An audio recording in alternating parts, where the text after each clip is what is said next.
Sub inspector ಹುದ್ದೆ ಇದೆ. ಅದು ನೀವು ಹಾಕಬೇಕಾದ್ರೆ ಮೊದಲು ಬ್ರೌಸರ್ ಅಥವಾ ಕ್ರೋಮ್ ಹೋಗಿ ಅಲ್ಲಿ ಸರ್ಚಿಂಗ್ ಬಟನಲ್ಲಿ KSP ರಿಕ್ರೂಟ್ಮೆಂಟ್ ಅಂತ ನೀವು ಹೊಡೆದ್ರೆ ಸೊ ಹೊಡೆದಾಗ ನಿಮಗೊಂದು ಪೇಜ್ ಓಪನ್ ಆಗುತ್ತೆ. ಸೊ ಅಲ್ಲಿ ಮೊದಲಿಗೆ ಒಂದು ವೆಬ್ಸೈಟ್ ತೋರಿಸ್ತಾರೆ rec20.ksponline.in ಅಂತ. ಸೊ ಆ ಒಂದು KSP 2020 ಇಲ್ಲಿ ನೋಡ್ತಿರೋ ಹಾಗೆ ಇದೇ ಥರ ಒಂದು ವೆಬ್ ಪೇಜ್ ನಿಮಗೆ ಕಾಣುತ್ತೆ. ಸೊ ಈ ಒಂದು ವೆಬ್ ಮೇಲೆ ನೀವು ವೆಬ್ಸೈಟ್ ಮೇಲೆ ಕ್ಲಿಕ್ ಮಾಡಿದ್ದಾದರೆ ನಿಮಗೆ ಈ ಥರ ಒಂದು ಪೇಜ್ ಓಪನ್ ಆಗುತ್ತೆ. ಸೊ ಇದು ಅಫಿಷಿಯಲಿ ಗೌರ್ನಮೆಂಟ್ ಪೊಲೀಸ್ ಡಿಪಾರ್ಟ್ಮೆಂಟಿನ ರಿಕ್ರೂಟ್ಮೆಂಟ್ ಸ್ಟೇಜ್ ಮಾಡುವಂಥ ಹಂತ. ಈ ಒಂದು ಹಂತದಲ್ಲಿ ಇದರಲ್ಲಿ ನಿಮಗೆ ಮೊದಲನೇದು ನೀವು ನೋಡ್ತಾ ಬರ್ಬೋದು, application for the post of sub inspector civil men and women of non residential and local 2020. So total number of posts 438 plus 107. So this is for Kalyan Karnataka and non-Kalyan Karnataka. Online registration start from the 22 Jan 2021 to 22 Feb 2021 ವರೆಗೂ date ಇರುತ್ತೆ apply ಮಾಡಿ.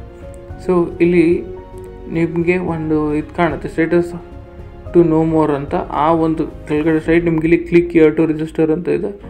So click here to register ಮೇಲೆ click ಮಾಡಿ. So ಆವಾಗ click ಮಾಡಿದ್ಮೇಲೆ ನಿಮ್ಗೊಂದು page open ಆಗುತ್ತೆ. So ಇಲ್ಲಿ ನಿಮ್ಮ ಈ ಹುದ್ದೆಗೆ ಸಂಬಂಧಪಟ್ಟಿದ್ದಂಥ ಎಲ್ಲ ಮಾಹಿತಿಗಳನ್ನು ಆ್ಯಡ್ ಮಾಡ್ತಾ ಬರ್ತಾರೆ. ನೀವು ಇಲ್ಲಿ ರಿಕ್ರೂಟ್ಮೆಂಟ್ ಸ್ಟೇಜ್ ನೋಡ್ಬೋದು. ನಿಮಗೆ ET ಆ್ಯಂಡ್ PST ಮತ್ತು ರಿಟರ್ನ್ ಎಕ್ಸಾಮ್ ಎರಡೂ ಇರುತ್ತೆ.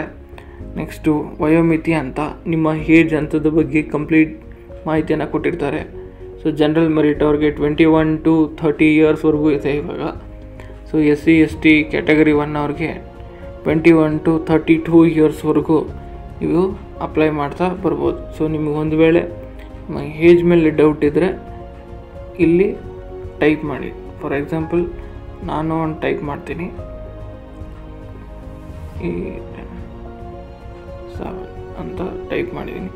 ಇಲ್ಲಿ ಸಬ್ಮಿಟ್ ಹೊಡೆದ್ರೆ ಇಲ್ಲಿ ಏಜ್ ಕ್ಯಾಟಗರಿ ವೈಸ್ ಬರುತ್ತೆ.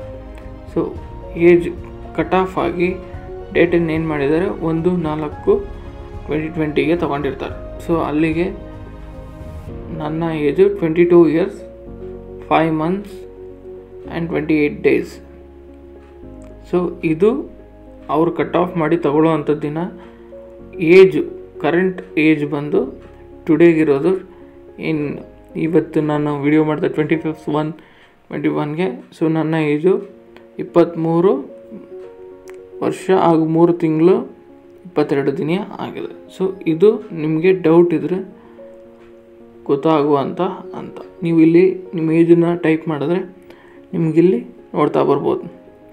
ಸೊ ಇಲ್ಲಿ age consider as on date ಅಂತ ಇದೆಯಲ್ಲ, ಇದು ಇಂಪಾರ್ಟೆಂಟ್. ಈ ಡೇಟನ್ನು ಕನ್ಸಿಡರ್ ಮಾಡ್ತಾ ಬರ್ತಾರೆ.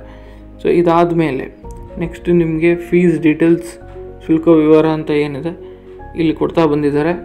ಇಲ್ಲಿ ಶುಲ್ಕ ವಿವರ ಜನರಲ್ ಮೆರಿಟು ಅಥವಾ OBC ಅವ್ರಿಗೆ 500 ಆಗುತ್ತೆ. SC ST ಅಥವಾ ಕ್ಯಾಟಗರಿ 1 ಅವ್ರಿಗೆ 250 rupees ಚಾರ್ಜಸ್ ಇದೆ. ಆ್ಯಂಡ್ ಎಜುಕೇಷನ್ ಲೆವೆಲನ್ನು ಕೂಡ ಕೇಳ್ತಾ ಬಂದಿದ್ದಾರೆ. ಇಲ್ಲಿ ಕಂಪ್ಲೀಟ್ ಎಜುಕೇಷನ್ ಡೀಟೇಲ್ಸನ್ನು ಕೊಟ್ಟಿರ್ತಾರೆ. ದಯವಿಟ್ಟು ಕ್ಲೀನಾಗಿ ಓದ್ಕೊಳ್ಳಿ. ಯಾವುದೇ ಒಂದು ಎಜುಕೇಷನ್ ಅಂದರೆ ಇನ್ಸ್ಪೆಕ್ಟರ್ ತೊಗೋಬೇಕಂದ್ರೆ ಆ ಒಂದು ಯೂನಿವರ್ಸಿಟಿ, ನಿಮ್ಮ ಯೂನಿವರ್ಸಿಟಿ UGCಯಿಂದ ಅಪ್ರೂವಲ್ ಆಗಿದ್ದರೆ ನೀವು ಒಂದು ಈ ಅಪ್ಲಿಕೇಶನನ್ನು ಅಪ್ಲೈ ಮಾಡೋದಕ್ಕೆ ಯೋಗ್ಯರು ಅಂತ. ಒಂದು ವೇಳೆ ನಿಮ್ಮ ಒಂದು ಯೂನಿವರ್ಸಿಟಿ UGCಯಿಂದ ಮಾನ್ಯತೆ ಪಡೆದಿಲ್ಲ ಅಂದರೆ ನಿಮ್ಮ ಒಂದು ಅಪ್ಲಿಕೇಶನ್ ಹಾಕಲಿಕ್ಕೆ ನೀವು ಅನರ್ಹರು ಅಥವಾ ಅರ್ಹರಲ್ಲ ಎಂದು ಅರ್ಥ. ಸೊ ದಯಮಾಡಿ ಇದನ್ನು ಕಂಪ್ಲೀಟ್ ಮಾಹಿತಿಯನ್ನು ನೋಡ್ಕೊಳ್ಳಿ. ಸೊ ಇಲ್ಲಿ ನಿಮ್ಮ ಓಪನ್ ಯೂನಿವರ್ಸಿಟಿ ಅಥವಾ ಡಿಸ್ಟೆನ್ಸ್ ಎಜುಕೇಷನ್ ಬಗ್ಗೆ ಪ್ರತಿಯೊಂದನ್ನು ಕೂಡ ಕೊಟ್ಟಿರ್ತಾರೆ. ಸೊ ಇದನ್ನು ನೀವು ಕ್ಲೀನಾಗಿ ನೋಡ್ಕೋಬೇಕು ಆಗಿರುತ್ತೆ. ನೆಕ್ಸ್ಟು ಎಂಡ್ಯೂರೆನ್ಸ್ ಟೆಸ್ಟ್ ಅಥವಾ ಫಿಸಿಕಲ್ ಯಾವ ರೀತಿ ಇರುತ್ತೆ ಅನ್ನೋದು. So endurance test for all direct candidates excluding women in service and ex service man. So ಇವರು 3 ಜನ ಬಿಟ್ಟು, women in service and ex service ಮ್ಯಾನ್ನ ಬಿಟ್ಟು ಫಾರ್ ಆಲ್ ಡೈರೆಕ್ಟ್ ಕ್ಯಾಂಡಿಡೇಟ್ಸ್ಗೆ 1600 ಮೀಟರ್ ರನ್ನಿಂಗ್ಗೆ 7 ಮಿನಿಟ್ಸಲ್ಲಿ ನೀವು ಕಂಪ್ಲೀಟ್ ಮಾಡಬೇಕು. ಲಾಂಗ್ ಜಂಪ್ ಅಥವಾ ಹೈ ಜಂಪ್ ಎರಡರಲ್ಲಿ ಒಂದನ್ನು ನೀವು ಕ್ಲಿಯರ್ ಮಾಡಬೇಕು. ಲಾಂಗ್ ಜಂಪ್ ಬಂದು 3.80 ಮೀಟರ್ಸ್ ಇನ್ ಇಂಚಸಲ್ಲಿ ನೋಡಿದ್ರೆ 3 ಚಾನ್ಸಸಲ್ಲಿ ನೀವು ಇದನ್ನು ಕ್ಲಿಯರ್ ಮಾಡ್ತಾ ಬರಬೇಕು. ಅಥವಾ ಹೈ ಜಂಪಿಗೆ ನೀವು 1.20 ಮೀಟರ್ಸ್ ಇನ್ 3 ಚಾನ್ಸ್, ಈ ಒಂದು ಮೀಟರ್ಸ್ ವೈಸಲ್ಲಿ ನೀವು 3 ಚಾನ್ಸ್ ಒಳಗೆ ಇದನ್ನು ಮುಗಿಸ್ತಾ ಬರಬೇಕು. ನೆಕ್ಸ್ಟು ಶಾರ್ಟ್ ಪುಟ್ ಕೇಳಿದ್ದಾರೆ. ಸೊ 7.26 kg ಆ ಒಂದು ಬಾಲ್ ತಗೊಂಡು ನೀವು 5.60 ಮೀಟರ್ಸ್ ಅಷ್ಟು ಎಸಬೇಕು. ಸೊ ಇನ್ 3 ಚಾನ್ಸಸ್ ಒಳಗೆ ನೀವು ಇದನ್ನು ಕಂಪ್ಲೀಟ್ ಮಾಡಬೇಕು.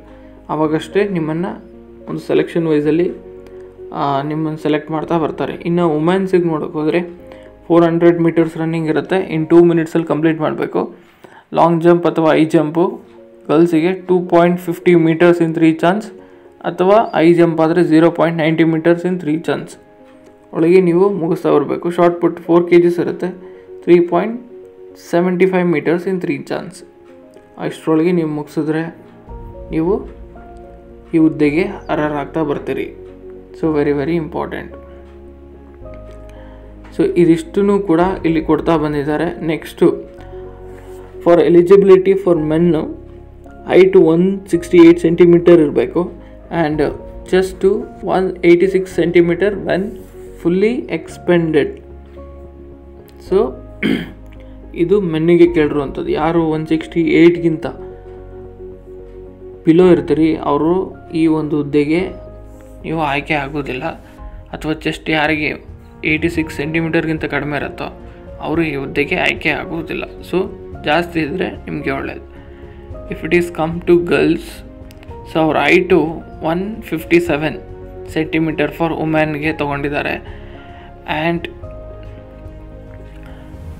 ಇಲ್ಲಿ ವುಮೆನಿಗೆ ಚೆಸ್ಟ್ ವೈಸ್ ಇರೋದಿಲ್ಲ, ಅವರಿಗೆ KGಸಲ್ಲಿರುತ್ತೆ. ಸೊ ಅವ್ರ ಬಾಡಿ ವೆಯ್ಟು ಅಬೋವ್ 45 ಇರಬೇಕು. ಒಂದು ವೇಳೆ 45ಗಿಂತ ಬಿಲೋ ಇದ್ದರೆ ಅವರನ್ನು ತಗೊಳ್ಳಲ್ಲ. ಸೊ ಇದು ನಿಮ್ಮ ಕಂಪ್ಲೀಟ್ ಮಾಹಿತಿಯನ್ನು ಇಲ್ಲಿ ಕೊಟ್ಟಿರ್ತಾರೆ. ದಯವಿಟ್ಟು ಏನೇ ಕ್ಲಿಯರೆನ್ಸ್ ಬೇಕಂದ್ರೂ ಇಲ್ಲಿ ನೋಡಿಕೊಂಡ್ರೆ ನಿಮ್ಗೆ ಇಲ್ಲಿ ಗೊತ್ತಾಗುತ್ತೆ.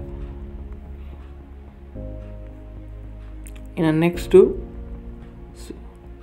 ಸ್ಪೆಷಲ್ ಇನ್ಸ್ಟ್ರಕ್ಷನ್ ಕೊಟ್ಟಿದ್ದಾರೆ. ಸೊ ಇಲ್ಲೂ ಕೂಡ ನಿಮ್ಗೆ ಬೇಕಾದಂಥ ಮಾಹಿತಿ ಕಂಪ್ಲೀಟ್ ಕೊಟ್ಟಿದ್ದಾರೆ, ಓದ್ಕೋಬೋದು. ಆ್ಯಂಡ್ ಖಾಲಿ ಇರುವ ಹುದ್ದೆ ವಿವರ, details of vacancy in PSI civil. So ಎಲ್ಲೆಲ್ಲಿ ಯಾವ್ಯಾವ ಒಂದು ಕಲ್ಯಾಣ ಕರ್ನಾಟಕ ಆಗ್ಬೋದು ರಿಸರ್ವ್ಡ್ ಪೋಸ್ಟ್ಗಳು ಬಗ್ಗೆ ಮಾಹಿತಿಯನ್ನು ಇಲ್ಲಿ ಕೊಟ್ಟಿರ್ತಾರೆ. ಸೊ ಇದನ್ನು ಕೂಡ ನೀವು ನೋಡ್ಕೊತಾ ಬರ್ಬೋದು. ಸೊ ಇದಿಷ್ಟು ಆದಮೇಲೆ ನೀವು ನೆಕ್ಸ್ಟ್ ಮಾಡಬೇಕಾಗಿರೋದು ವೆರಿ ವೆರಿ ಇಂಪಾರ್ಟೆಂಟ್. ನೀವು ವೆಬ್ಸೈಟ್ನಲ್ಲಿ ಈ ಥರ ಒಂದು ಆಪ್ಷನ್ ನೋಡಿರ್ತೀರಿ, ನ್ಯೂ ಅಪ್ಲಿಕೇಶನ್. ಈ ನ್ಯೂ ಅಪ್ಲಿಕೇಶನ್ ಮೇಲೆ ಕ್ಲಿಕ್ ಮಾಡಿ. ನ್ಯೂ ಅಪ್ಲಿಕೇಶನ್ ಮೇಲೆ ಕ್ಲಿಕ್ ಮಾಡಿದ್ಮೇಲೆ ಇಲ್ಲಿ ಸಾಕಷ್ಟು ವಿವರಗಳನ್ನು ಕೊಟ್ಟಿರ್ತಾರೆ. ಸೊ ಈ ವಿವರಗಳನ್ನು ಕಂಪ್ಲೀಟಾಗಿ ನೋಡ್ತಾ ಬರಬೇಕು ನೀವು. ಸೊ ಇದೆಲ್ಲ ನೋಡಿ ಈ ಸೂಚನೆಗಳನ್ನೆಲ್ಲ ಓದಿ ನಿಮಗೆ ಇದರಲ್ಲಿ ಇರೋದೆಲ್ಲ ಓಕೆ ಅನಿಸಿದಾಗ ನೆಕ್ಸ್ಟ್ ನೀವು ಮಾಡಬೇಕಾಗಿರೋದು ಇಲ್ಲಿ ಫುಲ್ಲು ಕೆಳಗಡೆ ಬಂದಾಗ ಇಲ್ಲೊಂದು ನಿಮಗೆ ಆಪ್ಷನ್ ಕಾಣುತ್ತೆ, ಐ ಅಗ್ರಿ ಅಂದರೆ ನಾನು ಒಪ್ಪಿದ್ದೇನೆ ಅಂತ. ಸೊ ಅದ್ರ ಮೇಲೆ ಕ್ಲಿಕ್ ಮಾಡಿ ಸಬ್ಮಿಟ್ ಮಾಡಿ. ಸೊ ಇದು ನೀವು ಸಬ್ಮಿಟ್ ಮಾಡಿದ್ಮೇಲೆ ನಿಮ್ಗೊಂದು ನೆಕ್ಸ್ಟ್ ಪೇಜ್ ಓಪನ್ ಆಗುತ್ತೆ. So next page very very important page. ಈ ಪೇಜ್ನಲ್ಲಿ ಏನು ಫಿಲಪ್ ಮಾಡ್ತೀರಿ ಅದೇ ನಿಮಗೆ ಲಾಸ್ಟ್ವರೆಗೂ ಕನ್ಸಿಡರ್ ಆಗುತ್ತೆ. ಹಾಗಾಗಿ ಇಲ್ಲಿ ಏನೇ ಮಾಡಿದ್ರು ಬಿ ಕೇರ್ಫುಲ್ಲಾಗಿ ನೋಡಿಕೊಂಡು ಮಾಡ್ತಾ ಬನ್ನಿ. ತಪ್ಪಾಗಿ ಹಾಕಿದ್ರೆ ತಿರ್ಗಾ ನೆಕ್ಸ್ಟು ಟೆನ್ಷನ್ ಪಡೋರು ನೀವೇ ಆಗ್ತೀರಿ, ಅವಕಾಶವನ್ನು ಕಳ್ಕೊತೀರಿ. ಹಾಗಾಗಿ ಕ್ಲೀನಾಗಿ ನೋಡಿ. ಸೊ ಫಸ್ಟು ಪರ್ಸ್ನಲ್ ಡೀಟೇಲ್ಸ್ ನಿಮಗೆ ಕಾಣಿರುತ್ತೆ. ಸೊ ಆ ಪರ್ಸ್ನಲ್ ಡೀಟೇಲ್ಸಲ್ಲಿ ವೈಯಕ್ತಿಕ ವಿವರಗಳಲ್ಲಿ you are applying as a ಅಂದರೆ ನೀವು ಅರ್ಜಿ ಸಲ್ಲಿಸುತ್ತಿರುವುದು ಎ ಡೈರೆಕ್ಟ್ ಕ್ಯಾಂಡಿಡೇಟ್ ಅಥವಾ an ex service man candidate an in service candidate. So ಇಲ್ಲಿ 3 ಆಪ್ಷನ್ ನಿಮ್ಗೆ ಕಾಣ್ತಾ ಬರುತ್ತೆ. ಆ್ಯಂಡ್ ಎ ಡೈರೆಕ್ಟ್ ಕ್ಯಾಂಡಿಡೇಟ್ ಅಂದರೆ ನೀವು ಯಾವುದೇ ರೀತಿ ಎಕ್ಸ್ ಸರ್ವಿಸ್ ಮ್ಯಾನ್ ಅಲ್ಲ ಅಥವಾ ಇನ್ ಸರ್ವಿಸ್ ಕ್ಯಾಂಡಿಡೇಟ್ ಅಲ್ಲ. ನೀವು ಇನ್ ಸರ್ವಿಸ್ ಕ್ಯಾಂಡಿಡೇಟ್ ಅಂದರೆ ಆಲ್ರೆಡಿ ಕೆಲಸ ಮಾಡ್ತಿರೋರು. ಎಕ್ಸ್ ಕ್ಯಾಂಡಿಡೇಟ್ ಅಂದರೆ ನೀವು ಒಂದು ಆ ಹುದ್ದೆಯಲ್ಲಿ ಅಂದರೆ ಫಾರ್ ಎಕ್ಸಾಂಪಲ್ ನೀವು ನೋಡೋಕೆ ಹೋದರೆ ನೀವು ಆಲ್ರೆಡಿ ಅಂದರೆ ನೀವು ಕಾನ್ಸ್ಟೇಬಲ್ ಆಗಿ ವರ್ಕ್ ಮಾಡ್ತಿದ್ದೀರಿ. ಸೊ ಅದ್ರ ಬಗ್ಗೆ ನೀವು ಎಕ್ಸ್ ಸರ್ವಿಸ್ ಮ್ಯಾನ ಅನ್ನೋದ್ರ ಬಗ್ಗೆ ಕೊಟ್ಟಿರ್ತಾರೆ. ಒಂದು ವೇಳೆ ನೀವು ಆಗಿದ್ದರೆ ಅದ್ರ ಮೇಲೆ ಕ್ಲಿಕ್ ಮಾಡಿ. ಸೊ ಇನ್ ಸರ್ವಿಸನ್ನು ಆಲ್ರೆಡಿ ಮಾಡ್ತಾ ಇದ್ದರೆ ಅದಕ್ಕೆ ಇನ್ ಸರ್ವಿಸ್ ಅಂತ ಹೇಳ್ತಾರೆ ಆಲ್ರೆಡಿ ಡಿಪಾರ್ಟ್ಮೆಂಟಲ್ಲಿ. ಸೊ ಅದಕ್ಕೆ ಕ್ಲಿಕ್ ಮಾಡಿ. ಅಥವಾ ಏನೂ ಮಾಡಿಲ್ಲ ಅಂದರೆ ನೀವು ಡೈರೆಕ್ಟ್ ಕ್ಯಾಂಡಿಡೇಟ್ ಆಗಿರ್ತೀರಿ. ಸೊ ಆಗ ಡೈರೆಕ್ಟ್ ಕ್ಯಾಂಡಿಡೇಟ್ ಅಂತ ಹೊಡೆಯಿರಿ. ಸೊ ಅಲ್ಲಿ ನೀವು ಡೈರೆಕ್ಟ್ ಕ್ಯಾಂಡಿಡೇಟ್ ಅಂತ ಹೊಡೆದಾದ್ಮೇಲೆ ಅದ್ರ ಕೆಳಗಡೆ ನಿಮ್ಗೆ ಇಲ್ಲಿ ಆಪ್ಷನ್ಗಳು ಕಾಣುತ್ತೆ. ಅಭ್ಯರ್ಥಿ ಹೆಸರು ಅಂದರೆ ನಿಮ್ಮ ಹೆಸರುಗಳನ್ನು ಫಿಲ್ ಮಾಡಿ. ನನ್ನ ಹೆಸರು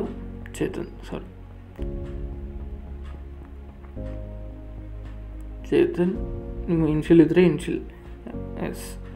ನೆಕ್ಸ್ಟ್ ಅದಾದಮೇಲೆ ನಿಮ್ಮ ತಾಯಿ ಹೆಸರು ಕೇಳಿದ್ದಾರೆ. ತಾಯಿ ಹೆಸರನ್ನು ಫಿಲಪ್ ಮಾಡಿ. ಅದಾದ ನಂತರ ನಿಮ್ಮ ತಂದೆ ಹೆಸರು ಕೇಳಿರ್ತಾರೆ. ನಿಮ್ಮ ತಂದೆ ಹೆಸರು ಕೂಡ ಫಿಲಪ್ ಮಾಡಿ. ನೆಕ್ಸ್ಟು ಲಿಂಗ ಅಂದರೆ ಜೆಂಡರ್, ನೀವು ಮೇಲಾ ಫೀಮೇಲಾ, ಹುಡುಗನ ಅಥವಾ ಹುಡುಗಿನ ಅಂತ ಕೇಳಿದ್ದಾರೆ. ಸೊ ಹುಡುಗರಾಗಿದ್ದರೆ ಮೇಲ್ ಕ್ಲಿಕ್ ಮಾಡಿ, ಹುಡುಗಿಯರಾಗಿದ್ದರೆ ಫೀಮೇಲ್ ಅಂತ ಕ್ಲಿಕ್ ಮಾಡಿ. So male. ಸೊ ಇಲ್ಲಿ ಕೇಳಿದ್ರೆ are you sure you want to select this gender? Yes, ಹೌದು, ನಾವು ಹುಡುಗ ಆಗಿರೋದಕ್ಕೆ ನಾವು ಮೇಲ್ ಅಂತ ಕ್ಲಿಕ್ ಮಾಡಿ.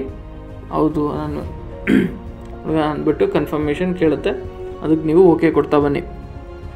ನೆಕ್ಸ್ಟು ಆದ್ಯತೆ ಅನುಸಾರ ಕರ್ತವ್ಯ ನಿರ್ವಹಿಸಲು ಇಚ್ಛಿಸುವ ಘಟಕ. ಇಲ್ಲಿ ನಿಮಗೆ ಘಟಕಗಳನ್ನು ಕೊಟ್ಟಿರ್ತಾರೆ. ನೀವು ಇದರಲ್ಲಿ ಯಾವುದಕ್ಕೆ ಫಸ್ಟ್ ಪ್ರಿಯಾರಿಟಿ ಕೊಟ್ಟಿರ್ತೀರಿ ಅನ್ನೋದನ್ನ ನೀವು ಹಾಕಬೇಕು. ನನಗೆ ಒಂದು ವೇಳೆ ನಾನಿರೋದು ಬೆಂಗಳೂರಲ್ಲಿ ಆಗಿರೋದ್ರಿಂದ ಪ್ರಿಯಾರಿಟಿ ಫಸ್ಟ್ ಇದಕ್ಕೆ ಕೊಟ್ಟಿರ್ತೇನೆ. ಆಮೇಲೆ ಬೇಕಾದರೆ ನೀವು ಬೆಳಗಾವಿಲಿ ಹೋಗ್ಬಿಟ್ಟು ಸೆಕೆಂಡ್ ಪ್ರಿಯಾರಿಟಿ ನಾನು ಇದಕ್ಕೆ ಕೊಡ್ತೀನಿ ಅಂತಲೂ ಕೊಡ್ಬೋದು, ಅಥವಾ ಕೊಡದಲೇನೂ ಇರ್ಬೋದು. ನೀವು ಅಪ್ಲಿಕೇಶನ್ಗಳನ್ನು ಆ ಥರ ಹಾಕ್ಲೂಬೋದು.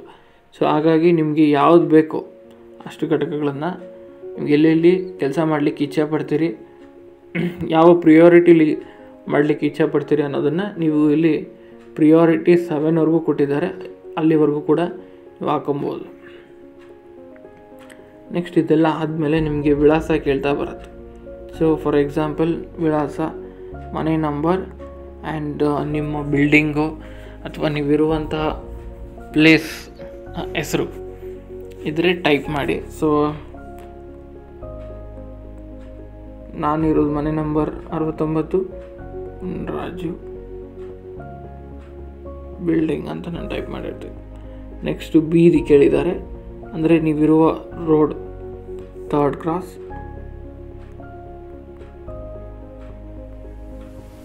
ಸೊ ನೀವಿರುವಂಥ 2nd cross 3rd cross 1st cross, ನೀವಿರುವಂತಹ ಬೀದಿ ಸ್ಟ್ರೀಟ್ನ ಒಂದು ರೋಡ್ ಹೆಸರನ್ನು ನೀವು ಇಲ್ಲಿ ಟೈಪ್ ಮಾಡಬೇಕು.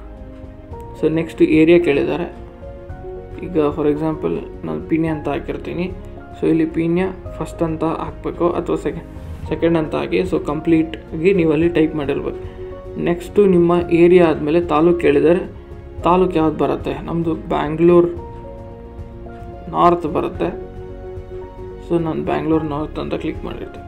ಅದಾದ ನಂತರ ನಿಮ್ಮ ಜಿಲ್ಲೆ ಕೇಳುತ್ತೆ, ಅದು ಯಾವ ಜಿಲ್ಲೆಗೆ ಬರುತ್ತೆ. ಸೊ ನಿಮ್ಗೆ ಇಲ್ಲಿ ಕಾಣಿಸ್ತಾ ಬರುತ್ತೆ ಇಲ್ಲಿ ನಿಮ್ಮ ಜಿಲ್ಲೆ ಯಾವ ಜಿಲ್ಲೆ ಅಂದ್ಬಿಟ್ಟು ನೋಡ್ಬಿಟ್ಟು ಸೆಲೆಕ್ಟ್ ಮಾಡಿ. ನಮ್ಮದು Bangalore north and Bangalore urban ಬರುತ್ತೆ, ಅಂದರೆ ಸಿಟಿ. ಸೊ ಹಾಗಾಗಿ ನಾನು ಬ್ಯಾಂಗ್ಳೂರ್ ಅರ್ಬನ್ ಅಂತ ಕೊಡ್ತೀನಿ. ನೆಕ್ಸ್ಟು ರಾಜ್ಯ ನಮ್ಮದು ಕರ್ನಾಟಕ. ಸೊ ಆಗಿರೋದ್ರಿಂದ ನಾವು ಕರ್ನಾಟಕ ಅಂತ ಕ್ಲಿಕ್ ಮಾಡಿರ್ತೀವಿ. ಇದಾದಮೇಲೆ ನಿಮ್ಮ ಪಿನ್ ಕೋಡ್, ನೀವಿರುವಂತಹ ಏರಿಯಾದ ಪಿನ್ ಕೋಡ್ ನಮ್ಮದು 560058 ಅಂತ ಟೈಪ್ ಮಾಡಿರ್ತೀವಿ. ನೆಕ್ಸ್ಟು ಸ್ವಂತ ಜಿಲ್ಲೆ, ಅಂದರೆ ನಿಮ್ಮ ನೇಟಿವ್ ಪ್ಲೇಸ್. ನೀವು ಯಾವ ನೇಟಿವ್ ಅಂದರೆ ನೀವು ಹುಟ್ಟಂಥ ಸ್ಥಳ. ಸೊ ನಿಮ್ಮದೇ ಆದಂಥ ಒಂದು ಊರಿರುತ್ತೆ. ಇದು ನೀವು ಈ ಅಡ್ರೆಸ್ಸು ನೀವಿರುವಂಥದ್ದು, ಅಂದರೆ ವಲಸೆ ಬಂದು ನೀವಿರುವಂತಹ ಪ್ಲೇಸ್ಗಳು. ಸೊ ಈಗ ಏನು ಮಾಡಬೇಕು, ನಿಮ್ಮ ಸ್ವಂತ ಜಿಲ್ಲೆಯನ್ನು ಟೈಪ್ ಮಾಡಿ. ಯಾವುದು ನಿಮ್ಮ ಜಿಲ್ಲೆ? ನಮ್ಮದು ತುಮಕೂರು.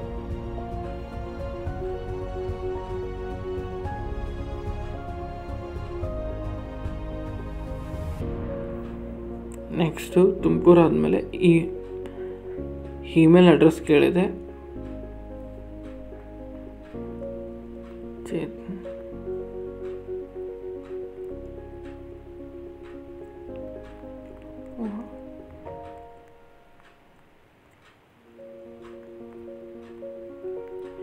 ಸೊ ಇಲ್ಲಿ ನಿಮ್ಮ ಇಮೇಲ್ ಅಡ್ರೆಸ್ ಕನ್ಫರ್ಮ್ ಮಾಡಿದ್ಮೇಲೆ ಮತ್ತೆ confirm your mail I D ಅಂತ ಮತ್ತೆ ಕೇಳುತ್ತೆ. ಸೇಮ್ ಮೇಲ್ ಐ ಡಿನೇ ನೀವು ಕೆಳಗಡೆ ಕೂಡ ಹಾಕಬೇಕಾಗುತ್ತೆ.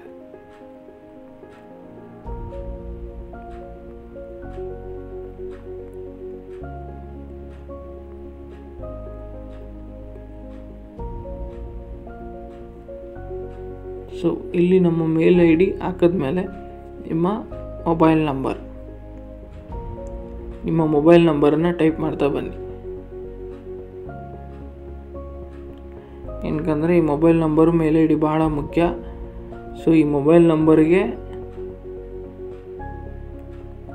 ನಿಮ್ಮ ಮೆಸೇಜು ಎಲ್ಲ ಪ್ರತಿಯೊಂದು ಕೂಡ ಬರುವಂಥದ್ದು.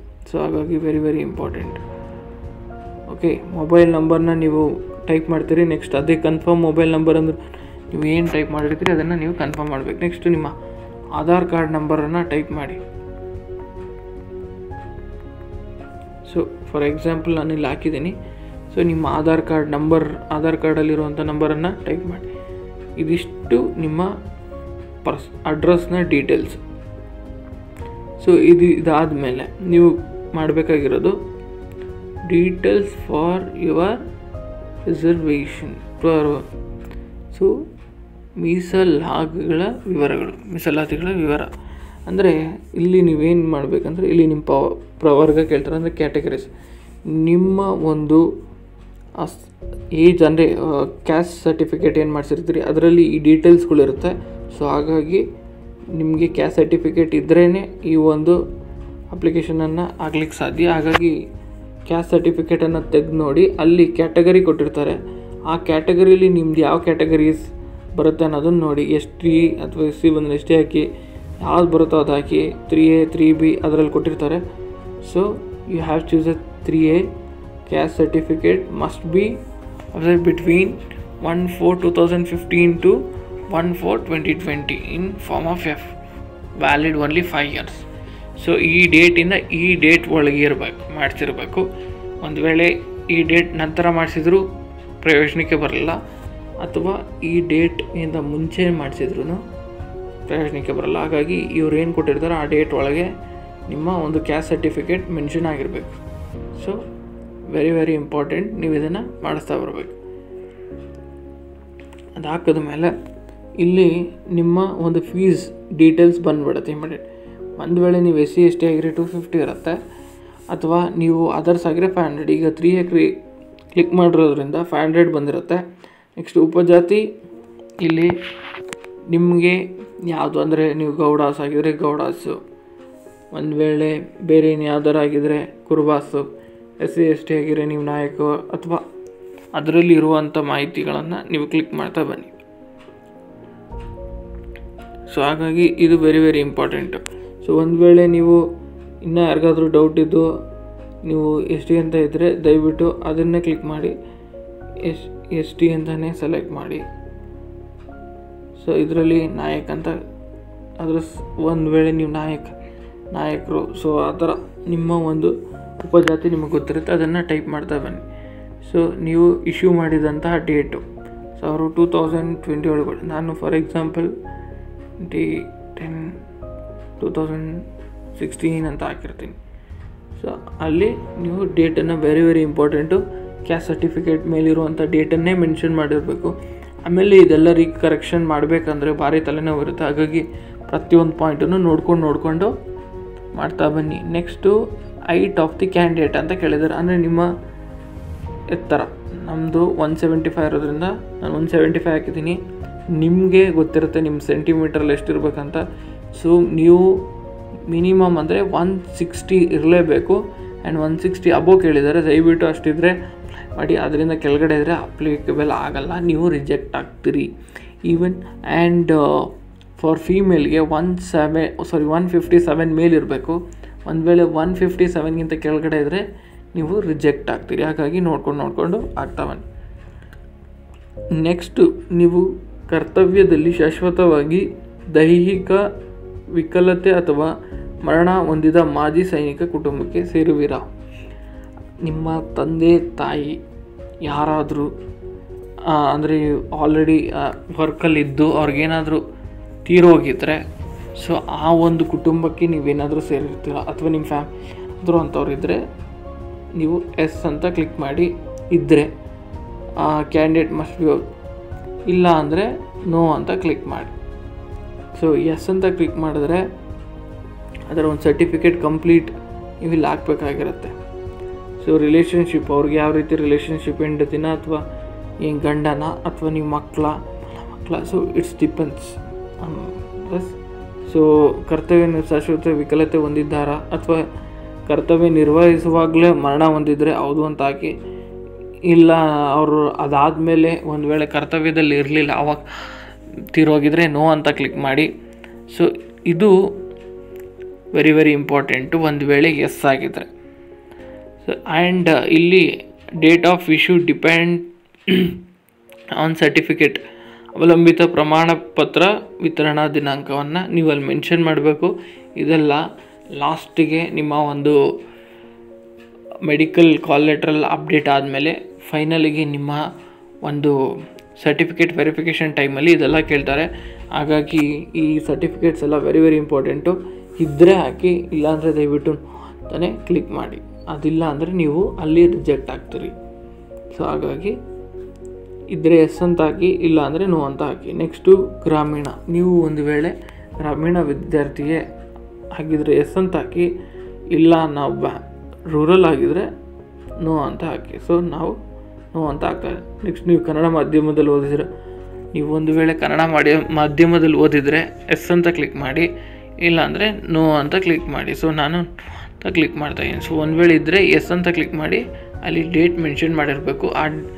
ಏನು ಸರ್ಟಿಫಿಕೇಟ್ ವಿತರಣೆ ಅಂದರೆ ನಿಮ್ಮ ಫುಲ್ಲು ಕಂಪ್ಲೀಟಾಗಿ ನೀವು ಕನ್ನಡ ಸ್ಕೂಲ್ಸ್ ಅಥವಾ ಕಾಲೇಜಲ್ಲಿ ಓದಿದರೆ ನಿಮಗಲ್ಲಿ 1 to ನೀವು ಅಪ್ ಟು ಡಿಗ್ರಿವರೆಗೂ ಓದಿದರೆ ಕನ್ನಡ ಮಾಧ್ಯಮ ನೀವು ಅಭ್ಯಾಸ ಮಾಡಿದರೆ ನಿಮಗೆ ಒಂದು ಸರ್ಟಿಫಿಕೇಟನ್ನು ಕಾಲೇಜ್ ಅಥವಾ ಸ್ಕೂಲ್ಗಳಲ್ಲಿ ನಿಮಗೆ ಡಿಸ್ಟ್ರಿಬ್ಯೂಟ್ ಮಾಡ್ತಾರೆ, ಅಂದರೆ ಕೊಡ್ತಾರೆ. ನೀವು ಹೋಗಿ ಅಲ್ಲಿ ಬರ್ಸ್ಕೊಂಡು ಬಂದು ಆ ಸರ್ಟಿಫಿಕೇಟ್ ನಂಬರ್ ಮತ್ತು ಆ ಡೇಟನ್ನು ವಿತರಣೆ ಮಾಡಿರುವಂಥ ಡೇಟನ್ನು ನೀವು ಇಲ್ಲಿ ಹಾಕಬೇಕಾಗಿ ಬರುತ್ತೆ.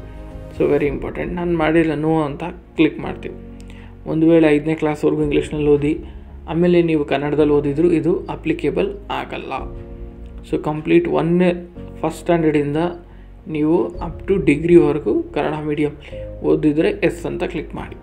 ನೆಕ್ಸ್ಟು PDP ಅಂದರೆ ಯೋಜನೆ ನಿರಾಶ್ರಿತ ಅಭ್ಯರ್ಥಿ.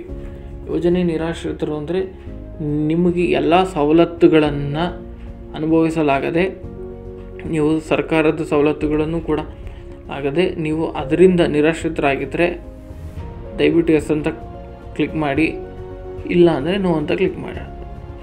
ನಾನು ಆ ಅಭ್ಯರ್ಥಿ ಅಲ್ಲ, ಹಾಗಾಗಿ ನಾನು ನೋ ಅಂತ ಕ್ಲಿಕ್ ಮಾಡ್ತೀನಿ. ಇದು ಯೂಶ್ವಲಿ ಬುಡಕಟ್ಟು ಜನಾಂಗ ಮತ್ತು ನೀವು ಬೆಟ್ಟ ಗುಡ್ಡಗಳಲ್ಲಿ ವಾಸ ಮಾಡ್ತಿರೋವಂಥ ವ್ಯಕ್ತಿಗಳು, ಅವರಿಗೆ ಇದು ಯೂಶ್ವಲಿ ಅಪ್ಲಿಕೇಬಲ್ ಆಗುತ್ತೆ. And next, are you candidate belong to Kalyana Karnataka religion ಅಂತ ಕೇಳಿದ್ದಾರೆ. ಅಂದರೆ ನೀವು ಕಲ್ಯಾಣ ಕರ್ನಾಟಕ ಪ್ರದೇಶದ ಅಭ್ಯರ್ಥಿಯೇ? ನಾವಿಲ್ಲ, ಹಾಗಾಗಿ ಇಲ್ಲ ಅಂತ ಹಾಕ್ತಾಯಿದ್ದೀನಿ. ಇರೋರು ಎಸ್ ಅಂತ ಹಾಕಿ, ದಯವಿಟ್ಟು ಎಸ್ ಅಂತ ಹಾಕಿದರೆ ಅಗೇನ್ ಅಲ್ಲಿಗೆ ಸಂಬಂಧಪಟ್ಟಂತಹ ಪ್ರತಿಯೊಂದು ಡೀಟೇಲ್ಸನ್ನು ಕೊಡ್ತಾ ಬರ್ತಾರೆ. ನೀವು ಅದನ್ನು ನೀವು ಹಾಕಬೇಕು. ಹೌದು, ಯಾವ ಜಿಲ್ಲೆ ಇಲ್ಲಿ ಕೊಟ್ಟರೆ ಇಲ್ಲಿ ಕೊಟ್ಟಿರ್ತಾರೆ, ಈ ಜಿಲ್ಲೆ ಒಳಗೆ ನೀವು ಇರಬೇಕು. ಹೈದರಾಬಾದ್ ಕರ್ನಾಟಕ ಸ್ಥಳೀಯ ವೃಂದ ಹುದ್ದೆಗೆ ಆಯ್ಕೆ ಬಯಸುವಿರ, ಆ ಒಂದು ಪ್ರತಿಯೊಂದು ಡೀಟೇಲ್ಸನ್ನ ನೀವು ಹೌದು ಅಂತ ಹಾಕಿದ್ರೆ ಹೌದು ಅಂತಲೇ ಹಾಕಿ. ಸೊ ಈ ರೀತಿ ಕೊಡ್ತಾ ಬರ್ತಾರೆ. ನೀವು ಕಲ್ಯಾಣ ಕರ್ನಾಟಕ ಅಭ್ಯರ್ಥಿಗಳಾಗಿದ್ದರೆ ದಯವಿಟ್ಟು ಇದನ್ನೆಲ್ಲ ನೋಡಿ ಕ್ಲಿಕ್ ಮಾಡ್ತಾ ಬನ್ನಿ. ಸೊ ಇವನ್ನೆಲ್ಲ ನೀವು ಹುಟ್ಟಿದ ದಿನಾಂಕ, SSLC ಅಥವಾ ತತ್ಸಮ ಅಂಕ ಪಡೆದಿರುವಂತೆ ನೀವು ಡೇಟ್ ಆಫ್ ಬರ್ತ್ ಮೆನ್ಷನ್ ಮಾಡಬೇಕು. SSLC ಒಂದು ಮಾರ್ಕ್ಸ್ ಕಾರ್ಡಲ್ಲಿ ಏನಿದೆ ಅದನ್ನು. ಸೊ ಇದೆಲ್ಲ ನೀವು ಮಾಡ್ತಾ ಬರಬೇಕು. ಈಗ ನಾನು ಕಲ್ಯಾಣ ಕರ್ನಾಟಕ ಆಗ್ತಾಯಿದ್ದೀನಿ, ಬಿಕಾಸ್ ನಾನು ಕಲ್ಯಾಣ ಕರ್ನಾಟಕ ವ್ಯಕ್ತಿ ಅಲ್ಲ. ನೀವು ಸರ್ಕಾರಿ ನೌಕರರು, ನೀವು ಆಲ್ರೆಡಿ ಗೌರ್ಮೆಂಟ್ ಎಂಪ್ಲಾಯ್ ಅಂತ ಕೇಳ್ತಾಯಿದ್ದೆ, ನೀವು ಎಂಪ್ಲಾಯ್ ಆಗಿರೋ ಎಸ್ ಅಂತ ಕ್ಲಿಕ್ ಮಾಡಿ, ಇಲ್ಲ ಅಂದರೆ ನೋ ಅಂತ ಕ್ಲಿಕ್ ಮಾಡಿ. ನಾನು ಅಂತ ಕ್ಲಿಕ್ ಮಾಡ್ತಾ ಬರ್ತೀನಿ. ನೆಕ್ಸ್ಟು ಇಲ್ಲಿ ಕೇಳ್ತಾ ಇದ್ದಾರೆ date of birth as on SSLC or it's equal marks card. SSLC ಅಥವಾ ಅದಕ್ಕೆ ಈಕ್ವಲೆಂಟಾಗಿ ಯಾವುದೇ ಮಾರ್ಕ್ಸ್ ಕಾರ್ಡಲ್ಲಿ ಇದ್ದರೆ ಅಲ್ಲಿ ನಿಮ್ಮ ಡೇಟ್ ಆಫ್ ಬರ್ತನ್ನು ಮೆನ್ಷನ್ ಮಾಡಿರ್ತಾರೆ. ಆ ಡೇಟ್ ಆಫ್ ಮಾತ್ರ ಕನ್ಸಿಡರ್ ಮಾಡ್ತಾರೆ. ಹಾಗಾಗಿ ಆ ಒಂದು ಡೇಟ್ ಆಫ್ ಬರ್ತನ್ನು ನೀವು ಹಾಕಬೇಕಾಗತ್ತೆ. ನಾನು ಫಾರ್ ಎಕ್ಸಾಂಪಲ್ ನಮ್ಮ ಒಂದು ಡೇಟ್ ಆಫ್ ಬರ್ತೀನಿ. ಸೊ ಇದಾಕಿ ಕ್ಲಿಕ್ ಮಾಡಿ. ನೆಕ್ಸ್ಟು ಯಾವುದಾದರೂ ಅಪರಾಧ ಪ್ರಕರಣದಲ್ಲಿ ನೀವು ಭಾಗಿಯಾಗಿದ್ದೀರಾ ಅಂತ ಕೇಳಿದ್ದಾರೆ. ನೀವು ಆಗಿದ್ರೆ ದಯವಿಟ್ಟು ಎಸ್ ಅಂತ ಕ್ಲಿಕ್ ಮಾಡಿ ಮತ್ತು ಅದರ ಡೀಟೇಲ್ ಮೆನ್ಷನ್ ಮಾಡಿ. ಒಂದು ವೇಳೆ ಆಗಿಲ್ಲ ಅಂದರೆ ನೋ ಅಂತ ಮೆನ್ಷನ್ ಮಾಡಿ. ನಾನು ನೋ ಅಂತ ಹಾಕ್ತೀನಿ. Have you been involved in any department enquiry ಅಂತ ಕೇಳಿದ್ದಾರೆ. ಯಾವುದಾದರೂ ಇಲಾಖಾ ವಿಚಾರಣೆಗೆ ದೋಷಿಯಾಗಿದ್ದೀರಾ ಅಂತ ಕೇಳಿದ್ದಾರೆ. ನಾನು ನೋ ಅಂತ ಹಾಕಿದ್ದೀನಿ. ನೀವು ಆಗಿದ್ರೆ ಎಸ್ ಅಂತ ಕ್ಲಿಕ್ ಮಾಡಿ, ಇಲ್ಲಾಂದರೆ ನೋ ಅಂತ ಕ್ಲಿಕ್ ಮಾಡಿ. ನಿಮ್ಗೆ ಅದು ಹೇಳಲಿಕ್ಕೆ ಇಷ್ಟ ಇಲ್ಲ ಅಂದರೆ ನಾಟ್ ಅಪ್ಲಿಕೇಬಲ್ ಅಂತ ಕೂಡ ಹಾಕೋಬೋದು.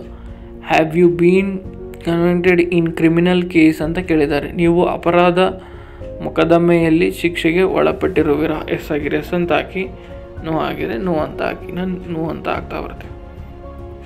Next, have you studied Kannada language in SSLC examination as first or second language ಅಂತ ಕೇಳಿದ್ದಾರೆ. ಅಂದರೆ SSLC ಪರೀಕ್ಷೆಯಲ್ಲಿ ಕನ್ನಡ ಭಾಷೆಯನ್ನು ಪ್ರಥಮ ಅಥವಾ ದ್ವಿತೀಯ ಭಾಷೆಯ ಅಭ್ಯರ್ಥಿಯಾಗಿದ್ದೀರಿ ಅಂತ ಕೇಳ್ತಾ ಬಂದಿದ್ದಾರೆ. ನಾನಿಲ್ಲಿ ಏನು ಮಾಡಬೇಕು ಅಂದರೆ ಅಂತ ಆಗ್ತದೆ.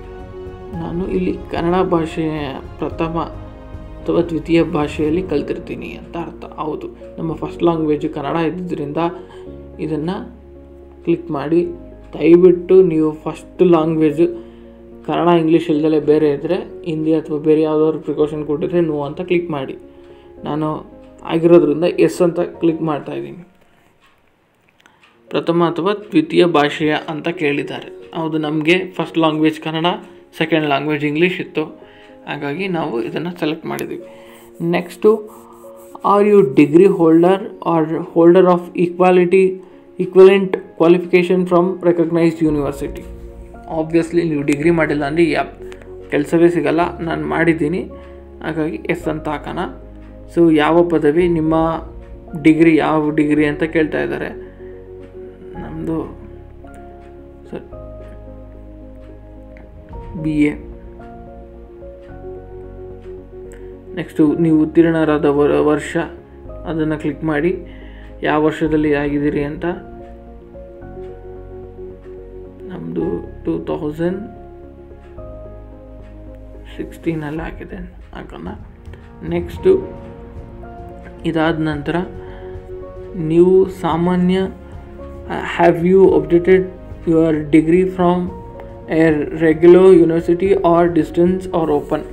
ನೀವು ಸಾಮಾನ್ಯ ಪದವಿ ಪೂರ್ಣಗೊಳಿಸಿದ್ದೀರಾ ಅಥವಾ ಮುಕ್ತ ವಿಶ್ವವಿದ್ಯಾಲಯ ಅಥವಾ ದೂರ ಶಿಕ್ಷಣ ಅಂದರೆ ನೀವು ಡಿಸ್ಟೆನ್ಸ್ ಎಜುಕೇಷನ್ ಕರೆಸ್ಪಾಂಡೆನ್ಸ್ ಎಲ್ಲ ಕಟ್ ಮಾಡ್ತಾ ಇದ್ದೀರಾ, ಅಥವಾ ಓಪನ್ ಯೂನಿವರ್ಸಿಟಿ ಅಂತಲ್ಲಿ ಕೇಳಿದ್ದಾರೆ, ಅಥವಾ ರೆಗ್ಯುಲರ್ ಕೋರ್ಸ್ ಅಂತ. ರೆಗ್ಯುಲರ್ ಮಾಡಿರೋರು ರೆಗ್ಯುಲರ್ ಕೋರ್ಸ್ ಅಂತ ಹಾಕಿ. ನೀವು ಡಿಸ್ಟೆನ್ಸ್ ಎಜುಕೇಷನ್ ಅಥವಾ ಕರೆಸ್ಪಾಂಡೆನ್ಸ್ ಮಾಡಿದರೆ ಡಿಸ್ಟೆನ್ಸ್ ಎಜುಕೇಷನ್ ಅಥವಾ ಓಪನ್ ಯೂನಿವರ್ಸಿಟಿ ಅಂತ ಹಾಕಿ. So regular. ನೆಕ್ಸ್ಟು ಶೇಕಡವಾರು ಪರ್ಸೆಂಟೇಜ್ ನಿಮಗಲ್ಲಿ ಕೊಟ್ಟಿರ್ತಾರೆ, ನಿಮ್ಮ ಫೈನಲ್ ಎಷ್ಟು ಪರ್ಸೆಂಟೇಜು ಅಂತ. ಸೊ ನಮ್ಮದು 75% ಬರೋಣ. ನೆಕ್ಸ್ಟು ಇಲ್ಲಿ date of announcement of the final degree result, ಪದವಿಯ ಅಂತಿಮ ಫಲಿತಾಂಶ ಪ್ರಕಟವಾದ ದಿನಾಂಕ. ನಿಮ್ಮ ಫೈನಲ್ ಇಯರ್ ಮುಗಿಸಿ ನಿಮ್ಮ ಮಾರ್ಕ್ಸ್ ಕಾರ್ಡ್ ಬಂದಾಗ ಅದರಲ್ಲಿ ನಿಮ್ಗೊಂದು ಡೇಟ್ ಕೊಟ್ಟಿರ್ತಾರೆ, ಒಂದು ಸರ್ಟಿಫಿಕೇಟ್ ಇರುತ್ತೆ. ಆ ಸರ್ಟಿಫಿಕೇಟ್ ಡೇಟನ್ನು ದಯವಿಟ್ಟು ಇಲ್ಲಿ ಮೆನ್ಷನ್ ಮಾಡಿ. ಆ ಒಂದು ಸರ್ಟಿಫಿಕೇಟು ಏನಾಗಿರಬೇಕು ಅಂದರೆ ಇಲ್ಲಿ ವೆರಿ ಇಂಪಾರ್ಟೆಂಟ್ ನೋಡ್ಕೊಳ್ಳಿ. ಏಪ್ರಿಲ್ 2020 ಈ ಒಂದು ಫಸ್ಟು ಒಳಗಡೆ ಆಗಿರಬೇಕು. ಅಂದರೆ ಅದಕ್ಕಿಂತ ಮುಂಚೆ ತಿಂಗಳಾಗಿರ್ಬೇಕು. April 1 time. ಅದು ಬಿಟ್ಟರೆ ಏಪ್ರಿಲ್ 2 ಅದನ್ನು ನೀವು ಒಂದು ವೇಳೆ ಏಪ್ರಿಲ್ 3 ಮಾಡಿದರೂ ಅವರು ಅದನ್ನು ತೊಗೊಳ್ಳಲ್ಲ. ಅದಕ್ಕಿಂತ ಮುಂಚೆ ಮಾಡಿದರೆ ಮಾತ್ರ ಅದನ್ನು ಕನ್ಸಿಡರ್ ಮಾಡ್ತಾ ಬರ್ತಾರೆ. ಯಾವ ವಿಶ್ವವಿದ್ಯಾಲಯ, ನಿಮ್ಮ ವಿಶ್ವವಿದ್ಯಾಲಯ ಬ್ಯಾಂಗ್ಳೂರು ಯೂನಿವರ್ಸಿಟಿ ಆಗಿರೋ ಬ್ಯಾಂಗ್ಳೂರು ಯೂನಿವರ್ಸಿಟಿ ಅಥವಾ ಯಾವುದೇ ನಿಮಗೆ ಸಂಬಂಧಿಸಿದಂಥ ಯೂನಿವರ್ಸಿಟಿಗಳನ್ನ ನೀವು ಅಲ್ಲಿ ಮೆನ್ಷನ್ ಮಾಡಬೇಕು. ಜೈನ್ ಯೂನಿವರ್ಸಿಟಿ ಆದರೆ ಜೈನ್ ಯೂನಿವರ್ಸಿಟಿ, ಬ್ಯಾಂಗ್ಳೂರು ಆದರೆ ಬ್ಯಾಂಗ್ಳೂರು. ಸೊ ನಿಮ್ಮ ಒಂದು ಕಾಲೇಜಿನ ಯೂನಿವರ್ಸಿಟಿ ನಿಮಗೆ ಗೊತ್ತಿರುತ್ತೆ, ಆ ಯೂನಿವರ್ಸಿಟಿಯನ್ನು ಮೆನ್ಷನ್ ಮಾಡಿ. ಯಾವ ಸ್ಟೇಟ್ ಅಂತ ಕೊಡ್ತಾರೆ. ಸೊ ನೀವು ಯಾವ ಸ್ಟೇಟ್ನಲ್ಲಿ ನೀವು ಇದನ್ನು ಮುಗಿಸಿದ್ದೀರಿ ಅಂತ ಕೇಳಿದ್ದಾರೆ. ಸೊ ನಮ್ಮದು ಕರ್ನಾಟಕ ಇರೋದು, ನಮ್ಮದು ಕರ್ನಾಟಕ ಅಂತ ಕ್ಲಿಕ್ ಮಾಡೋಣ. ನಿಮ್ಮ ಯಾವ ಸ್ಟೇಟ್ನಲ್ಲಿ ನೀವು ಡಿಗ್ರಿ ಮುಗಿಸಿರ್ತೀರಿ ಆ ಸ್ಟೇಟನ್ನು ನೀವು ಮೆನ್ಷನ್ ಮಾಡಿ. ನೆಕ್ಸ್ಟು ಇಲ್ಲಿ ಅಪ್ಲೋಡ್ ಮಾಡುವ ಗುರುತಿನ ಚೀಟಿಯನ್ನು ಆಯ್ಕೆ ಮಾಡಿ ಅಂತ ಕೊಟ್ಟಿದ್ದಾರೆ. ಇಲ್ಲಿ ಇಷ್ಟು ಕೊಟ್ಟಿದ್ದಾರೆ, ಇದರಲ್ಲಿ ಏನು ಕೊಟ್ಟಿದ್ದಾರೆ ಅದನ್ನು ಮಾತ್ರ ಅವರು ಕನ್ಸಿಡರ್ ಮಾಡ್ತಾರೆ. ಸೊ ಹಾಗಾಗಿ ನೀವು ಏನಿದೆ ಅದನ್ನು ಮಾತ್ರ ಮಾಡಿ. ಫಾರ್ ಎಕ್ಸಾಂಪಲ್ ಆ ಥರ ಪಾಸ್ಪೋರ್ಟ್ ಇದ್ದರೆ ಪಾಸ್ಪೋರ್ಟ್ ಹಾಕೋಣ, ಡ್ರೈವಿಂಗ್ ಲೈಸೆನ್ಸ್ ಇದ್ದರೆ ಡ್ರೈವಿಂಗ್, ಪ್ಯಾನ್ ಕಾರ್ಡ್ ಇದ್ದರೆ PAN card, service ID card ಇದ್ದರೆ ID ಕಾರ್ಡ್. ಸೊ ಹಾಗೆ ಕೊಟ್ಟಿರುವಂಥದ್ದು ಯಾವ್ದಾರು ಒಂದು ಸೆಲೆಕ್ಷನ್ ಮಾಡಿ. ನಾನು ಡ್ರೈವಿಂಗ್ ಲೈಸೆನ್ಸ್ ಮಾಡಿರ್ತೀನಿ. ನೆಕ್ಸ್ಟು ಡ್ರೈವಿಂಗ್ ಲೈಸೆನ್ಸ್ ಅಂದರೆ ಡ್ರೈವಿಂಗ್ ಲೈಸೆನ್ಸ್ ಮೇಲೆ ಫಾರ್ ಎಕ್ಸಾಂಪಲ್ ಇರುತ್ತೆ, ಒಂದು ನಂಬರ್ ಇರುತ್ತೆ ಡ್ರೈವಿಂಗ್ ಲೈಸೆನ್ಸ್ ನಂಬರು. ಆ ನಂಬರನ್ನು ಕ್ಲೀನಾಗಿ ನೋಡಿ ಹಾಕ್ತಾ ಬನ್ನಿ. ಸೊ ನಾನು ಯಾವುದೋ ಒಂದು ಹಾಕಿರ್ತೀನಿ, ಅದನ್ನು ನೀವು ಹಾಕ್ಕೊಂಬನ್ನಿ. ನೆಕ್ಸ್ಟು ಇದಾದಮೇಲೆ ಈ ಒಂದು ಆಪ್ಷನ್ ಏನು ಅಕ್ಸೆಪ್ಟೇಬಲ್ ಐಡೆಂಟಿ ಕಾರ್ಡ್ಸ್ ಆಪ್ಷನ್ ಆದಮೇಲೆ ಇಮೇಜ್ ಡೀಟೇಲ್ಸ್ ಅಂತ ಕೊಟ್ಟಿರ್ತಾರೆ. ಸೊ ಇದು ಭಾಳ ಮುಖ್ಯ. ಈ ವೆರಿ ಇಂಪಾರ್ಟೆಂಟ್ ಇದು ನೀವು ಮೊಬೈಲಲ್ಲಿ ಮಾಡಬೇಕಂದ್ರೆ ನೀವು ಏನು ಕ್ಯಾಮ್ರಾದಲ್ಲಿ ನಿಮ್ಮ ಫೋಟೋಗಳನ್ನು ತಗೊಂಡಿರ್ತೀರಿ ಆ ಒಂದು ಫೈಲ್ಸ್ಗಳು ಇದಕ್ಕೆ ಸಪೋರ್ಟ್ ಮಾಡಲ್ಲ. ಆವಾಗ ನೀವೇನು ಮಾಡಬೇಕು, ಈ ಸಪೋರ್ಟ್ ಮಾಡದೇ ಇರುವಂತಹ ಟೈಮ್ಗಳಲ್ಲಿ ಸೊ ಫಸ್ಟ್ ಇವ್ರು ಕೇಳಿರೋದು ಇತ್ತೀಚಿನ ಪಾಸ್ಪೋರ್ಟ್ ಅಳತೆ ಭಾವಚಿತ್ರವನ್ನು ಅಪ್ಲೋಡ್ ಮಾಡಿ. ಅಂದರೆ ನಿಮ್ಮ ಪಾಸ್ಪೋರ್ಟ್ ಸೈಜ್ ಫೋಟೋ ತೆಗೆಸಿರ್ತೀರಿ ಫೋಟೋ ಸ್ಟುಡಿಯೋಗಳಲ್ಲಿ, ಆ ಒಂದು ಫೋಟೋ ತೆಗೆದು ಇಲ್ಲಿ ಅಪ್ಲೋಡ್ ಮಾಡೋಕ್ಕಾಗಲ್ಲ. ನಿಮ್ಗೆ ಇಲ್ಲಿ ಏನು ಮಾಡಬೇಕು ಅಂದರೆ ಫಾರ್ ಎಕ್ಸಾಂಪಲ್ ನಾನೇನೋ ಒಂದು ತೋರಿಸ್ತೀನಿ, ಯಾವುದೋ ಒಂದು ಫೋಟೋ ಹಾಕಿ ನೋಡಿ, ನಿಮಗೆ ಅವಾಗ ಗೊತ್ತಾಗ್ಬಿಡುತ್ತೆ.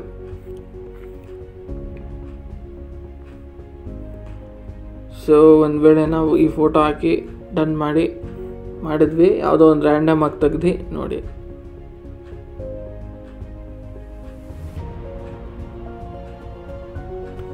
ಇಲ್ಲಿ ಏನು ತೋರಿಸಿದೆ, file size is exceeded that maximum allowed size which is 250 KB ಒಳಗಡೆ ಇರಬೇಕು ಆ್ಯಂಡ್ 400 to 400 ಫ್ಲೆಕ್ಸಿಬಲ್ ಇರಬೇಕು, ವೈಟ್ ಆ್ಯಂಡ್ ವಿಡ್ತ್. ಆವಾಗ ನಿಮ್ಗೆ ಏನಾಗುತ್ತೆ, ಈ ರೀತಿ ಬಂದಾಗ ನೀವು ಇಮಿಡಿಯೇಟು ಕ್ಲೋಸ್ ಮಾಡ್ಕೊಳ್ಳಿ. ಡೈರೆಕ್ಟು ಪ್ಲೇಸ್ಟೋರ್ಗೆ ಹೋಗಿ ಇಲ್ಲಿ ಫೋಟೋ ರೀಸೈಸರ್ ಅಂತ ಟೈಪ್ ಮಾಡಿ. ಆವಾಗ ನಿಮ್ಗೆ ಇಲ್ಲಿ ಇಷ್ಟು ಆ್ಯಪ್ಗಳು ಬರುತ್ತೆ. ನಾನು ಇದೊಂದನ್ನು ಡೌನ್ಲೋಡ್ ಮಾಡಿದ್ದೀನಿ. ಸೊ ಆ ಒಂದು ಡೌನ್ಲೋಡ್ ಓಪನ್ ಮಾಡಾದ್ಮೇಲೆ ನಿಮಗೆ ಅಡ್ವರ್ಟೈಸ್ಮೆಂಟ್ ಎಲ್ಲ ಬರುತ್ತೆ. ಸೊ ಅದೆಲ್ಲ ಮುಗಿಸಿ ಹೋಗಾದ್ಮೇಲೆ ಇಲ್ಲಿ ಸೆಲೆಕ್ಟ್ ಫೋಟೋಸ್ ಅಂತ ಇರುತ್ತೆ. ಸೊ ಇಲ್ಲಿ ಗ್ಯಾಲರಿಗೆ ಓಪನ್ ಮಾಡಿ. ಸೊ ಇಲ್ಲಿ ಓಪನ್ ಮಾಡಿದ ನಂತರ ಇಲ್ಲಿ ನಿಮ್ಮ ಫೋಟೋಸ್ ಓಪನ್ ಆಗುತ್ತೆ. ಸೊ ಇಲ್ಲಿ ನಿಮಗೆ ಯಾವ ಫೋಟೋ ಬೇಕಂತ ಗೊತ್ತಿರುತ್ತೆ, ನಿಮ್ಮ ಮೊಬೈಲ್ ಆಪ್ಷನ್ ಥರ. ಸೊ ಅಲ್ಲಿ ನೀವು ಒಂದು ಫೋಟೋವನ್ನು ತೊಗೊಳ್ಳಿ, ನಿಮ್ಮ ಒಂದು ಡೀಟೇಲ್ಸ್ ಫೋಟೋ. ಇಲ್ಲಿ ತೊಗೊಂಡಾದ್ಮೇಲೆ ಇಲ್ಲಿ ರೀಸೈಜಸ್ ಅಂತ ಕ್ಲಿಕ್ ಮಾಡಿ. ಅಲ್ಲಿ ರೀಸೈಜ್ ಕ್ಲಿಕ್ ಮಾಡಿದ್ಮೇಲೆ ಸೊ ಇಲ್ಲಿ ಪರ್ಸೆಂಟೇಜ್ ಕೊಟ್ಟಿದ್ದಾರೆ. ಸೊ ಇಲ್ಲಿ ವಿಡ್ತ್ ಆ್ಯಂಡ್ ಹೈಟ್ ಅಂತ ಇದೆ. ನನಗಿಲ್ಲಿ ಫಾರ್ ಎಕ್ಸಾಂಪಲ್ ಅವ್ರು 400 to 400 ಕೇಳಿದ್ದಾರೆ. ಸೊ ಅಲ್ಲಿ ನಿಮ್ಮ ಫೋಟೋ ಜಾಸ್ತಿ ಇರುತ್ತೆ. ಆಗ ನೀವು ನಿಮಗೆ ಬೇಕಾಗಿರೋದನ್ನ ಸೆಲೆಕ್ಟ್ ಮಾಡ್ಕೊಳ್ಳಿ. ನನಗೆ 400 ಹಾಕಿದೆ. ಸೊ 400 to 400 ಕ್ಲಿಕ್ ಮಾಡಿದೆ, ಆಯಿತು. ನೆಕ್ಸ್ಟು 400 to 400 ಕ್ಲಿಕ್ ಮಾಡಿದ್ರೆ ಸಾಲಲ್ಲ, ನೀವು ಇನ್ನೊಂದು ಏನು ಮಾಡಬೇಕಾಗಿರುತ್ತೆ, ಇಲ್ಲಿ ಫೈಲ್ ಸೈಜ್ ಕೇಳಿರ್ತಾರೆ, ಅಲ್ಲಿ ಅವ್ರು ಕೇಳಿರೋದು 250 KB. ಸೊ ಹಾಗಾಗಿ 250 KB ಕ್ಲಿಕ್ ಮಾಡಿ, ಆಯ್ತಲ್ಲ. ಸೊ ಇದಿಷ್ಟು ಆದಮೇಲೆ ಇದು ನಿಮ್ಮ ಗ್ಯಾಲರಿಲಿ ಸೇವ್ ಆಗಿರುತ್ತೆ.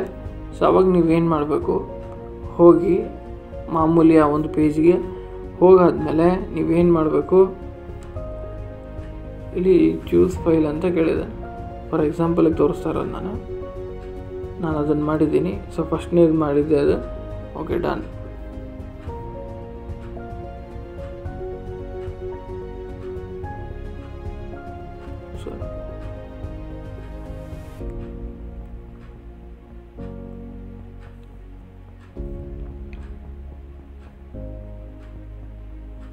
ಫೋಟೋ ಅಪ್ಲೋಡ್ ಸಕ್ಸಸ್ಫುಲಿ ಅಂತ ತೋರಿಸ್ತು. ಸೊ ಆ ಫೋಟೋ ಇಲ್ಲಿ ಬಂದಿದೆ. ಸೊ ಅದೇ ಥರ ಪ್ರತಿಯೊಂದು ಫೋಟೋಗೂ ಹಾಕ್ಕೊಳ್ಳಿ. ನೆಕ್ಸ್ಟು ಫೈನಲಾಗಿ ಹೇಳೋದು, ಅಪ್ಲೋಡ್ ಯುವರ್ ರೀಸೆಂಟ್ ತಮ್ ಇಂಪ್ರೆಷನ್ ಕೊಡ್ತಾ ಇರ್ತೀನಿ. ನಿಮ್ಮ ಹತ್ರ ಒಂದು ವೇಳೆ ಹಿಂಗಿದ್ದು ನೀವು ಒಂದು ವೈಟ್ ಪೇಪರ್ ತೊಗೊಂಡು ಆ ವೈಟ್ ಪೇಪರ್ ಮೇಲೆ ನಿಮ್ಮ ಇಂಪ್ರೆಷನನ್ನು ಇಟ್ಟು ಅದನ್ನು ಫೋಟೋ ತೆಗೆದು ಅಪ್ಲೋಡ್ ಮಾಡಬೇಕಾಗಿರುತ್ತೆ. ಒಂದು ವೇಳೆ ಯಾರ ಹತ್ರ ಇರೋಲ್ಲ ಅವ್ರಿಗೆ ಒಂದು ಬೆಸ್ಟ್ ಎಕ್ಸಾಂಪಲ್ ಅಂದರೆ ಪೆನ್ ತೊಗೊಂಡು ಫುಲ್ಲು ನಿಮ್ಮ ಒಂದು ಹೆಬ್ಬೆಟ್ಟು ಹೆಬ್ಬೆಟ್ಟಿಗೆ ಚೆನ್ನಾಗಿ ಪೆನ್ನನ್ನು ಇದು ಮಾಡಿಕೊಂಡು ವೈಟ್ ಪೇಪರ್ ಮೇಲೆ ತೊಗೊಂಡು ಕ್ಲೀನಾಗಿ ಪ್ರೆಸ್ ಮಾಡಿ ಇಟ್ಕೊಳ್ಳಿ. ಪ್ರೆಸ್ ಮಾಡಿಟ್ಟು ತೆಗೀರಿ, ನಿಮ್ಮ ತಮ್ಮ ಇಂಪ್ರೆಷನ್ ಬಂದಿರುತ್ತೆ. ಸೊ ಅದನ್ನು ನೀವು ಫೋಟೋ ತೆಗೆದು ಇದಕ್ಕೆ ಅಪ್ಲೋಡ್ ಮಾಡಿ. ಅದು ಅಪ್ಲೋಡ್ ಮಾಡಬೇಕಾದ್ರೆ ನಿಮ್ಮ ಒಂದು ಸೈಜ್ 400 to 300 ಇರಬೇಕು ತಮ್ಮ ಇಂಪ್ರೆಷನ್.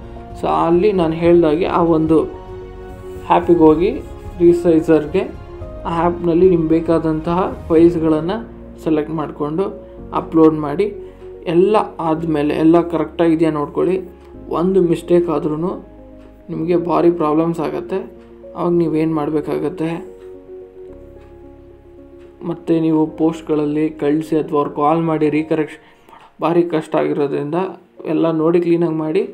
ಫೈನಲಾಗಿ ನೀವೇನು ಮಾಡಬೇಕು, ಎಲ್ಲ ಕ್ಲೀನಾಗಿದ್ದಾಗ ಸಬ್ಮಿಟ್ ಹೊಡಿಬೇಕು. ಸಬ್ಮಿಟ್ ಹೊಡೆದ್ರೆ ಮುಗೀತು, ನಿಮ್ಗೊಂದು ಮೆಸೇಜ್ ಬರುತ್ತೆ. ಅದಾದಮೇಲೆ your application is successfully done ಅಂತ. ಅದಾದಮೇಲೆ ನಿಮ್ಗೊಂದು ಚಾನಲ್ ಬರುತ್ತೆ. ಆ ಚಾನಲನ್ನು ನೀವು ತೊಗೊಂಡೋಗಿ ಪೋಸ್ಟ್ ಆಫೀಸ್ ಅಥವಾ ಆನ್ಲೈನ್ಗಳಲ್ಲಿ ನೀವು ಪೇ ಮಾಡ್ತಾ ಬರ್ಬೋದು. ಅದಾದಮೇಲೆ ಪೇಮೆಂಟ್ ಸಕ್ಸಸ್ಫುಲ್ ಆದಮೇಲೆ ನಿಮ್ಮ ಒಂದು ಫೈನಲ್ ನೆಕ್ಸ್ಟು ಅದು ಲಾಗೌಟ್ ಮಾಡಿ ಲಾಗಿನ್ ಮಾಡಿ. ಸೊ ನಿಮ್ಮ ಮೇಲ್ ಐ ಡಿಲಿ ಅವರು ನಿಮ್ಮ ಒಂದು ಇದನ್ನು ಕಳಿಸ್ತಾರೆ, ಅಪ್ಲಿಕೇಶನ್ ನಂಬರು ಮತ್ತು ನಿಮ್ಮ ಬರ್ತಾಕಿದ್ರೆ ಓಪನ್ ಆಗುತ್ತೆ. ಅವಾಗ ನಿಮ್ಮೆಲ್ಲ ಡೀಟೇಲ್ಸು ಬರುತ್ತೆ. ಸೊ ಇದಿಷ್ಟು ನೀವು ಮೊಬೈಲಲ್ಲಿ ಅಪ್ಲೋಡ್ ಮಾಡ್ಬೋದು ಅಥವಾ ವೆಬ್ಸೈಟ್ ಲ್ಯಾಪ್ಟಾಪ್ಗಳಲ್ಲಿ ಅಪ್ಲೋಡ್ ಮಾಡ್ಬೋದು. ಇದನ್ನು ಮಾಡ್ತಾ ಬನ್ನಿ. ಒಂದು ವೇಳೆ ಇನ್ನೂ ಯಾರಿಗಾದರೂ ಕನ್ಫ್ಯೂಷನ್ ಇದ್ದರೆ ದಯವಿಟ್ಟು ಕಾಂಟ್ಯಾಕ್ಟ್ ಮಾಡಿ. ನಮ್ಮ ಮೇಲ್ ಐ ಡಿಯನ್ನು ಕೊಡ್ತೀವಿ. ಅದಕ್ಕೆ ನೀವು ಕಾಂಟ್ಯಾಕ್ಟ್ ಮಾಡಿದ್ರೆ ನಾನು ನಿಮಗೆ ಫ್ರೀಯಾಗಿ ಅಪ್ಲಿಕೇಶನ್ಗಳನ್ನು ಹಾಕ್ತಾ ಬರ್ತೀವಿ. ಸೊ ಧನ್ಯವಾದಗಳು ಸ್ನೇಹಿತರೆ. ಆ್ಯಂಡ್ ಡೌಟ್ಸ್ ಇದ್ದವರು ನಮ್ಮ ಮೇಲ್ ಐ ಡಿಗೆ ಕೆಳಗಡೆ ಹಾಕಿರ್ತೀವಿ, ಅದಕ್ಕೆ ಮೇಲ್ ಮಾಡಿ. Thank you.